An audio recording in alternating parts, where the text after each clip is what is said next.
miss the morning glaze, but the sunlight hits in so many ways. Grab my shit. Morning guys welcome back to my channel. I hope तपाईँहरू सन्चै हुनुहुन्छ होला। म नि एकदम fit and fine. ब्लगिङको 26 day हो अनि तपाईँहरूले मेरो ब्लगिङहरू एकदम मन पराइदिनु भएको छ। अगाडि पनि यस्तै साथ र सपोर्ट दिनु होला। नयाँ हुनुहुन्छ भने मेरो च्यानल एक्सप्लोर विथ हेमालाई लाइक सेयर र सब्सक्राइब गरेर साथ र सपोर्ट दिनु होला साथीहरू। अनि अहिले चाहिँ म बिहान मर्निङ वक आएको छु। हेर्न सक्नुहुन्छ एकदम राम्रो घाम लागेको छ आज चाहिँ। अनि अहिले पछि आज चाहिँ के गर्छु हजुरलाई भन्ने छु। अहिले पछि भेटौँला साथीहरू, बाई। हेलो गाइस, म फेरि आइसकेको छु। अनि आज चाहिँ हाम्रो लन्चमा के बन्दैछ भनेर सोच्दै हुनुहुन्छ होला।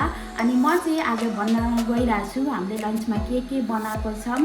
केही स्पेसल त छैन साथीहरू, आज पनि त्यही हो, दाल भात तरकारी हो। तरकारी मात्रै चेन्ज हुन्छ। अनि म चाहिँ देखाउँछु तरकारी के पाकेछ भनेर। आउनु साथी। साग अनि सेकेन्डमा छ आलु अनि यो चाहिँ मटर छिलेर राखेको छु। अनि यहाँ प्याज छ। आएन साथीहरू, एकदमै वियर्ड कम्बिनेसन छ तर के गर्ने, यो साग चाहिँ पयालो भइसकेको छ। त्यही भएर आज पकाएन भने यो चाहिँ भोलि बिग्रिहाल्छ। त्यही भएर यसलाई जसरी नै युज गर्नेछ। त्यही भएर मैले एकदम वियर्ड कम्बिनेसन गरेर तरकारी पकाइरहेको छु आज चाहिँ। त्यही पनि मिठो नै हुन्छ होला आई गेस। हेरौँ अब कस्तो हुन्छ। अनि अरू कुरा गर्दाखेरि सबै पाकिसक्यो मेरो चाहिँ अलमोस्ट, तर तरकारी मात्रै पकाउन बाँकी छ। के पाकिसक्यो भनेपछि यहाँ भात पाकिसक्यो अनि यो दाल पाकिसक्यो। यो दाल चाहिँ यस्तो किन यस्तो पुरा बाहिर फाले हो साथीहरू भनिदिनु होला कमेन्टमा। अनि यहाँ चाहिँ मैले तरकारीको लागि कराई बसालिसकेको छु, तेल पनि हालिसकेको छु। अनि एकछिनमा बनिहाल्छ हाम्रो सबै।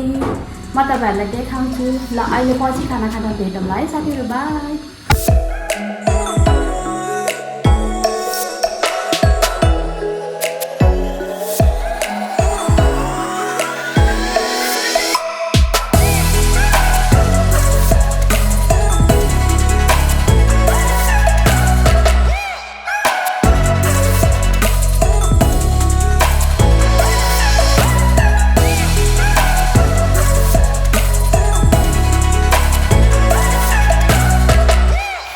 साथीहरू यतिको भयो है हाम्रो तरकारी चाहिँ। यति डिलिसियस देखिरहेको छ।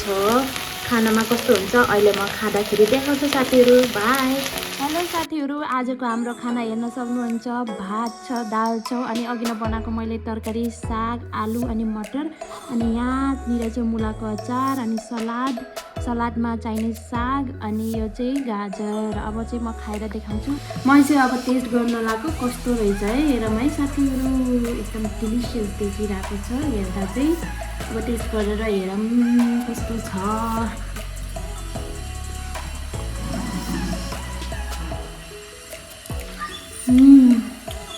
एकदम मिठो भात, मुलाको चटनीसँग त एकदमै मिठो भात।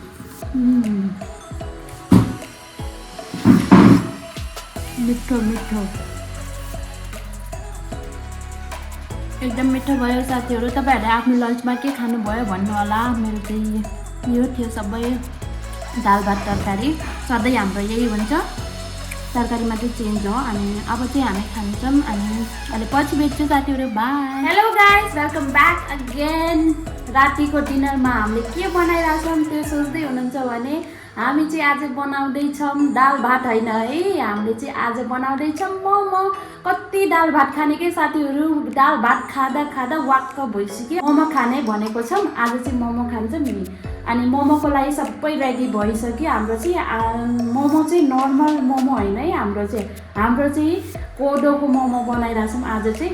अनि कस्तो हुन्छ के हुन्छ हजुरलाई भन्ने छ मैले पछि। अनि मैले चाहिँ सबै रेडी गरिसकेको छु।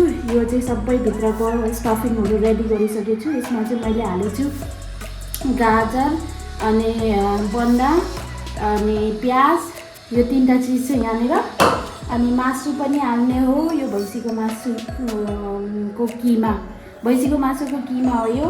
अनि यो सबैलाई भुट्न पर्छ है साथीहरू। मैले चाहिँ कराई यहाँ बसालिसकेको छु। अनि एकछिनमा हजुरहरूसँग भेट्छु। अनि तपाईँहरूलाई यसको रेसिपी चाहिएछ भने तपाईँहरूले रेसिपी भनेर कमेन्टमा लेख्नु होला। म चाहिँ तपाईँहरूलाई यसको रेसिपी पनि प्रोभाइड गर्नेछु। तपाईँहरूले रेसिपी भनेर लेखिदिनु। हामी चाहिँ मजाले घिउमा भुट्छौँ यसमा कराईमा, अनि भुटेर हजुरलाई पछि बताउँछौँ है साथीहरू। ल अहिले पछि भेटौँला, बाई।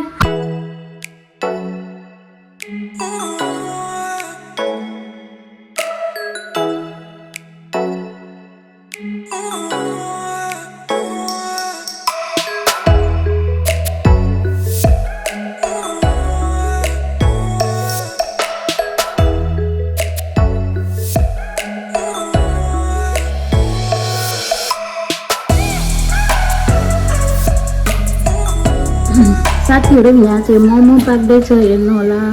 वाउ, कोदोको मोमो हेर्नु साथीहरू, यस्तो टेस्टी लागिरहेको छ। अहिले खाएर देखाउँछु साथीहरू कस्तो रहेछ भनेर। हेलो साथीहरू, यो चाहिँ हाम्रो आजको डिनर हेर्न सक्नुहुन्छ। आज हामीले डिनरमा चाहिँ मोमो खान लगाएको, यस्तो डिलिसियस मोमो। अनि म चाहिँ अब टेस्ट गरेर हजुरहरूलाई भन्छु तपाईँहरूले आफ्नो डिनरमा के खानुभयो। हामी चाहिँ मोमो खाँदैछौँ, कोदोको नि बनाएको, तर कोदोको चाहिँ मलाई त्यति मिठो लागेन। मैले चाहिँ मैदाको खाइरहेको छु, हेर्न सक्नुहुन्छ।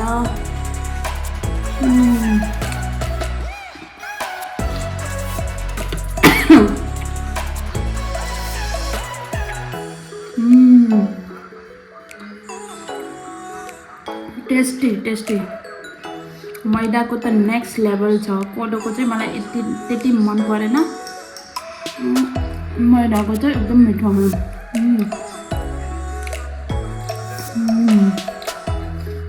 एकदम मिठो छ साथीहरू। कति मिठो मोमो आज त।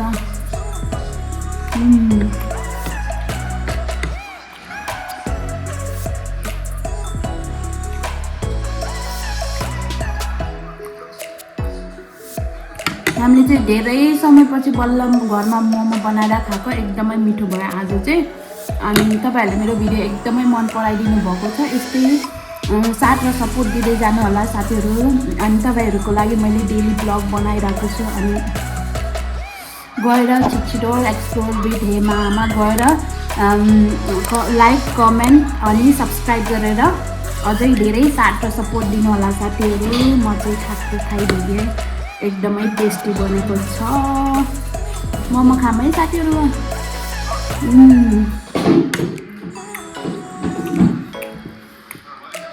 ल साथीहरू, आजलाई यति नै। By by guys.